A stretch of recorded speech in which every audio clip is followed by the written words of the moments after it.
That's why it'll be heck long doing two columns. Okay, so I'm going to gather us back together again.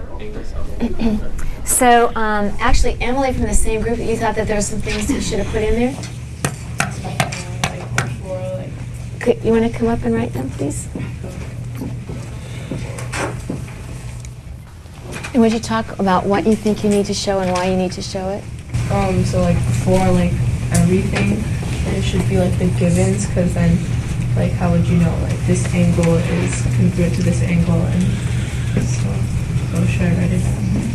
Why don't you erase here? Here's what you can do is just do this, and then start up there.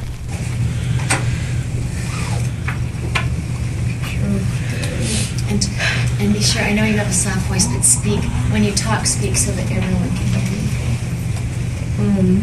So angle CED is congruent to AEB.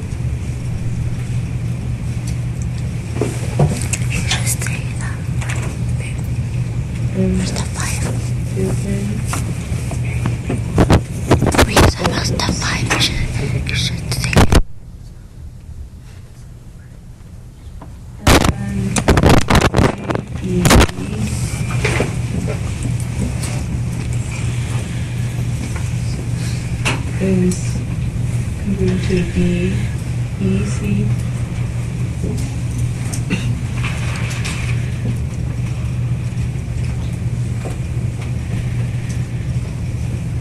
And then also this line is congruent to this line segment, and then this line congruent to this line segment. So YA is congruent to EC.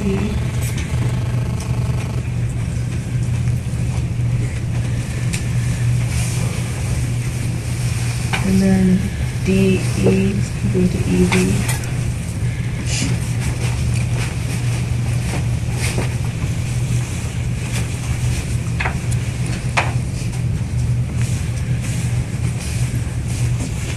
And like since we're proving that like this is a parallelogram, so I guess in the end it should be A, B, C, C is like a parallelogram for the end.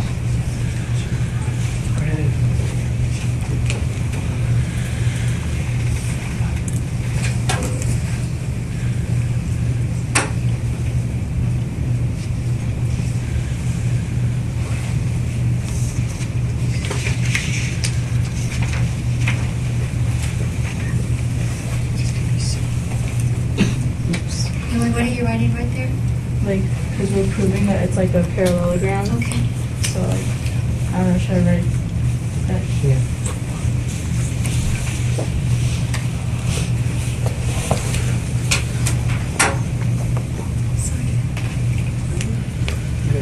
It's hard to figure out what to put where, isn't it? Yeah. So wait, So you could actually put ABCD is a parallelogram on that side. And then what would be, and this is a question for everybody, what would be our reason for how we know that ABCD is a parallelogram?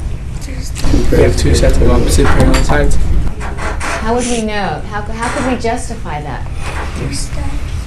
Have we shown that it's a parallelogram?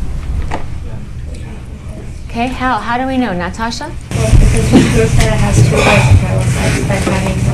Excellent. So for your reason there, Emily, on why it's a parallelogram, we have two pairs of parallel sides. That's the reason, because he drew what pairs of parallel sides did you show? For the first one or the second one? What two pairs did you show? Oh, AB and BC, and then AD and BC. Okay, good. So since they've shown that there are two pairs of parallel sides in that quadrilateral, therefore it must be a parallelogram. And you know what, remember when we have those three dots? That's what you're trying to prove. So sometimes you'll see the three dots like this, and that kind of helps you know when you're done. That means therefore. and that's your final statement. You don't use this until the very end. That's just tradition, and you don't have to use it. And then, like I told you, my favorite geometry teacher on the other side at the end wrote, ta-da. That means we did it, all right? There are other ways of doing it. Do you remember the other ways I told you when you're done? Exclamation. Yes, the filled-in square is one way, and then the fancy way is Latin, and I have no idea what it means, QED. What does it mean? Does anyone know? All right, so those are things that you can those are just little touches. But the important thing is, do we have a logical flow of steps? And the other thing is there anything that we don't need there? Because one of the things about proofs that's difficult is you don't have to write down everything you know. You only have to write down what you absolutely have to have. So I'm going to leave that question there to be thinking about. And what I'm going to ask you to do is this. Each one of your groups, I'd like you to choose one of the quadrilaterals that you think you'd like to prove. And you're going to need to write, you need to choose the quadrilateral, write an if-then statement like this, and then prove it like that. All right? You can decide to choose the one you feel the most confident about, or you can try to choose the one that you think you might not be able to do and you want to challenge yourself. Whatever you want to do, it's fine with me.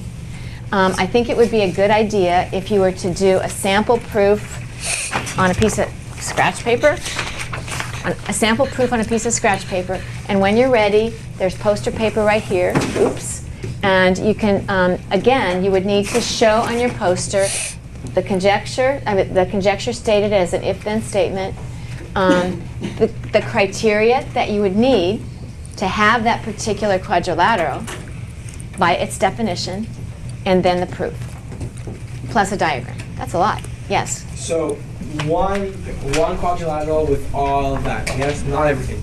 Right? No. Not everything. Okay. No, just one. We have that. I think one is plenty, don't you? Yes. All right. So resource managers, you're going to be in charge of making sure that the posters there's pens in those little blue boxes, and you know where everything is. So why don't you get together right now, facilitators? Would you please facilitate a conversation to decide which quadrilateral do you want to choose? I think All right. the trapezoid.